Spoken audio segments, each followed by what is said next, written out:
Hey, all, welcome back to the Stuff About Money podcast. I am your co host, Erik Garcia, and this is a special mini series that I am recording with a guest co host, a friend of mine, Billy Wagner. Don't worry, y'all, Xavier is still with me. Billy owns an insurance agency down in Florida, and we wanted to explore this idea that insurance professionals are givers. My fifth pillar to building financial security is give to others.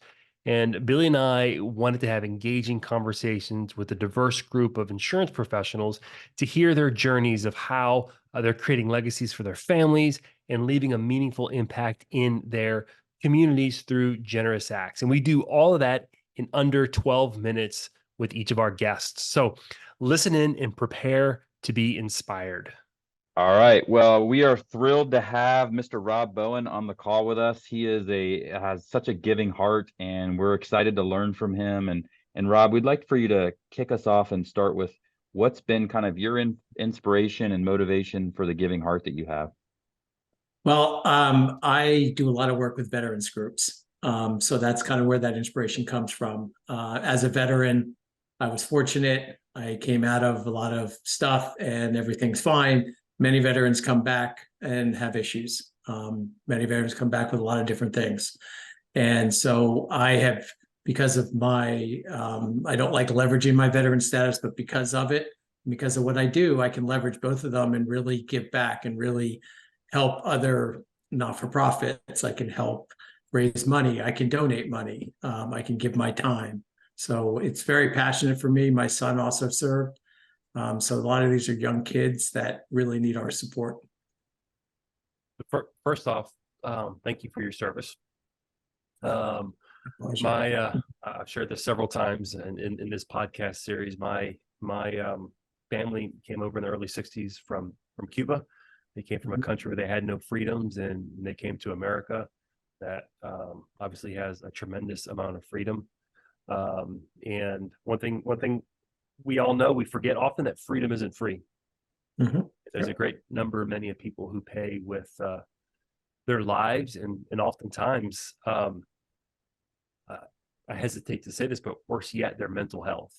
And I don't know and I want to hear a little bit about the stuff you're involved in, but a dear friend of mine's a chaplain in the Army, and man, there was a season there where, golly, it was heartbreaking just to hear of all the soldiers who took their own lives coming back from war. So freedom is certainly not free. So thank you again for your service, Rob. No, it's my pleasure. And you're right. I mean, it's fortunately today we're actually having good conversations around mental health. I've read a lot of, I love World War II, the naval battles in the Pacific, and they talk a lot about shell shock, talk a lot about other things. That was PTSD. We just had a different name for it. And I see it. I want to make sure people are aware that these young kids probably did and saw things they probably shouldn't have did or saw. And our job is not to judge them as Americans. Our job is to help them and get them through it. All they want to do is be productive members of society. And the fact that we're losing 27 to 30 of these young, and I keep calling them kids because they're all younger than me, losing these young kids every day. And they're not kids, by the way, but that's just my expression. That's unacceptable. And so, there's a lot of things that we can do as business owners, as humans, to help, the not-for-profits that surround these veterans and try to help them. And, I've had an opportunity to meet some pretty amazing people. I've seen people live productive lives coming back from awful situations. And that's kind of my inspiration, because if you fix one of them, you can fix two or three of them. They all talk.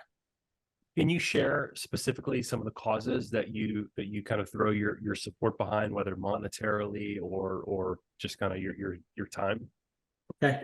It was really two. I'm on the board of an organization called Heroes Indeed. It is a not-for-profit that started 10 years ago. Jamie Leonard is the highest ranking military officer killed in combat. She was a lieutenant colonel in the Army, West Point grad, 1990, unfortunately killed, we think, by friendly fire. So her family started a not-for-profit. And what we do is we go out and raise money, but we don't deal directly with the veterans. We're unique. So we fund other not-for-profits.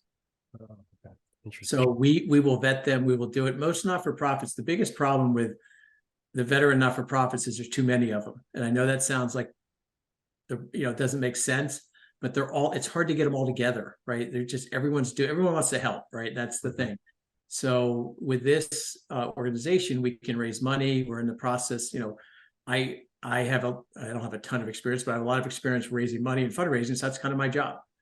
I did the governance. I did, these are these things I've learned in business, right? And I'm fortunate to be able to know them, that I can help the not-for-profit. And so we donate to other not-for-profits. And I'm also part of a task force where I live, which is called the Hudson Valley Task Force, where there's about 700 people. And they do a Zoom meeting once a month. It used to be in person, but now they've stuck to Zoom. And it's basically just coordinating veteran care across 6 counties in upstate New York. So they'll say, hey, we got this veteran that has this, who wants to take them? There's equine people there. We have politicians there. We've got anyone that could help a veterans there. And it's just like this industry. Everyone's there to help. They're all competitors, but no one's competing. It's all about helping the veterans. So I've been fortunate to be in there, and I've met some not-for-profits that, they find out I do insurance, and I spin it on them. I'm like, I don't want your insurance. What I want to do is help you become a better not-for-profit. I know, Billy, you do a lot of that, and you're at a very different level than I'm at, honestly. So I'm learning from watching you.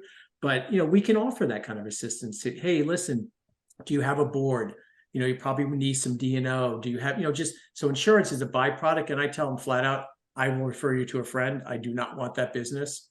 I'll do it, but I'd rather give it to someone else so you don't think I have a vested interest. But there's certain things you need to do to protect a not-for-profit, because everybody's there with a kind heart, but God forbid something goes south and they all get sued personally. That's what I'm trying to avoid. So.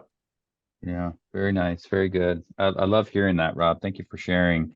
What I want to ask you next is, was there something that unexpected, something that you learned, through the process as a result of your giving? I think that one of the things that came unexpectedly to me was the amount of people I got a chance to meet. So one of the other projects I did, I ran a Suits for Soldiers program out of my office for 7 years. And I actually just went virtual in my office. So I had to stop doing that. It was hard to stop doing that. We collected over 30,000 suits in 7 years. Now, that has nothing to do with me. Absolutely nothing. It has to do with my community. But what I found was, as I'm going out doing presentations to lenders and realtors and all the stuff that we do as in insurance or financial planners, whatever we're doing, at the end of every speech, I'd say, hey, listen, I collect suits in my office, and it's an easy sale, right? It's you all have suits. I know you do, because you're all lenders, realtors, whatever, attorneys. I didn't care. And I need you to give them, I want them. It was a very simple ask. And that was kind of cool. So it was really unexpected to be able to kind of leverage what I do in my business and my marketing to help a not-for-profit. And I ran that out of my office for about 7 years. And there's an organization called Save a Suit out of Bethel, Connecticut, that does job fairs and deals with Department of Labor and job training. And they take the suits to a whole nother level. But, I guess just the fact that, something like that can have a big difference. We ran up boxes for soldiers out of my office and sent 400 boxes overseas for 5 years because someone needed a home base. I had an office. The woman running it, I didn't want her to give her cell phone out, so she gave my office number out. So we fielded some calls, we got checks, and I was able to call companies and say, listen, I need you to donate to veterans so we can send stuff overseas. And they did it. Wow. How many suits did you say again? 30,000. 30,000. Holy smokes. It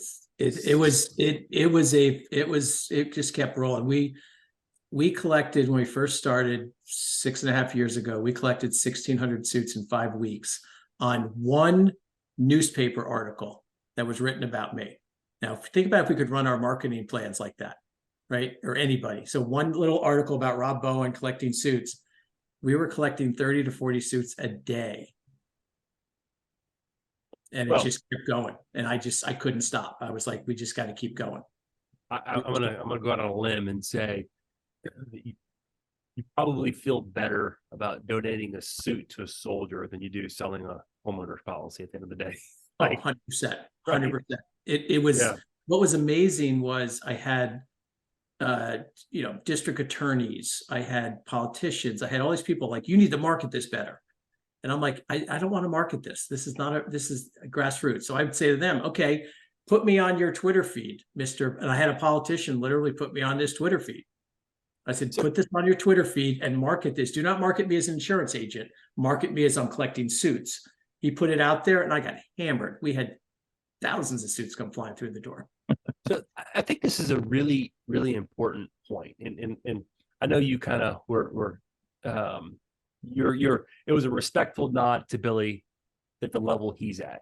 But I think it's the same thing with business. We think of like big business in this country.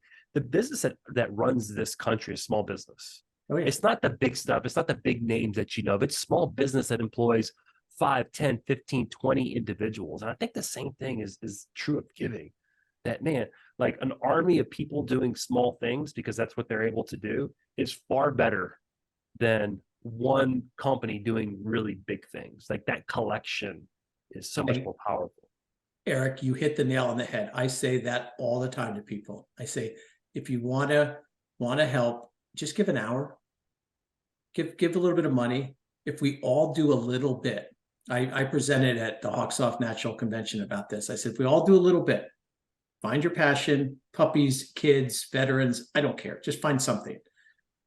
Leverage your business. We're all small business owners. We're all looking to get our name out there so you can take advantage of that. We all do a little bit. The impact is enormous. And I've seen it with these veteran not-for-profits, with, some of these equine centers that work. This one blows me away. So an equine center, the same therapy in general works for an autistic child and a combat Marine.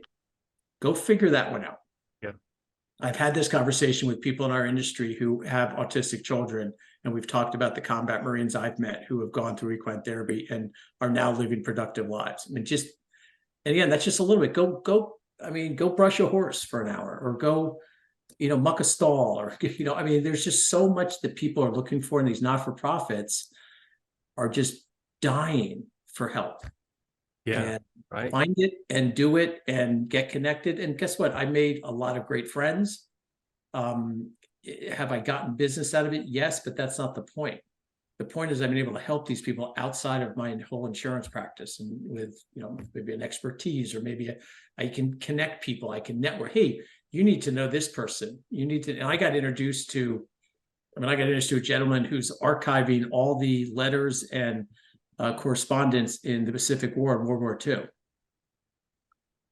Just because someone knew I was a veteran, I do a lot of work with veterans, so they connect me to him. And now I'm trying to connect him to children of World War II veterans that fought in the Pacific. I mean, come on.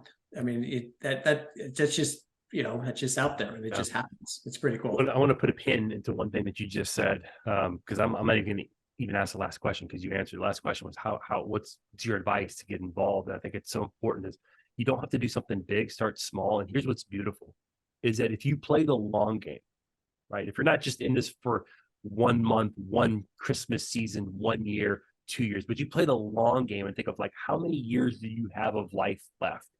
And if you start giving now, think about how much of an impact you can make. Look at what we did with suits. That's a great example. And that's not about me. That's my team did most of that work. But, one little newspaper article, we talked about it a few times. And I mean, I had people bringing in times there's hundreds of suits pouring through my door.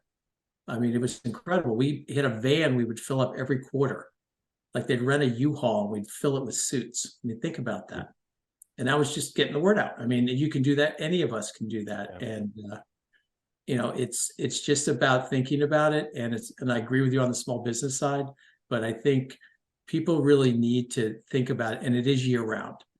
One of the things that I preach all the time, I'm not Memorial Day is Memorial Day. That's for our veterans that have passed away. It's for active duty military. Veterans Day is to celebrate, those of us still living. But my view is every day. I will preach all day long. I believe you see someone in uniform, see an old man with his hat on, walking around. I will buy them a meal every single time. I'll do it anonymously, and I would love to start that kind of stuff where people just see someone, just buy them a meal, go over to the maitre d', give them a credit card, don't take the credit for it, and just walk away. And what you'll watch is incredible. But those little gifts, of doing little things can have a huge, huge impact on people's lives, because for every veteran who is under duress, under stress, PTSD, mental illness, there is a whole family around them. That thing affects everybody, right? So not only is that one person, but now there's the whole family that has dealing with this. So you can, if you can help a few of them, it makes that domino effect is enormous.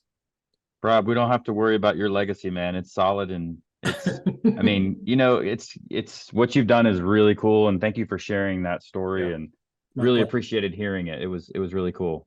You're going to inspire some others, and we appreciate you taking some time with us. Hope so. Thank you, guys. I really appreciate it. Thank you. Thank you, man.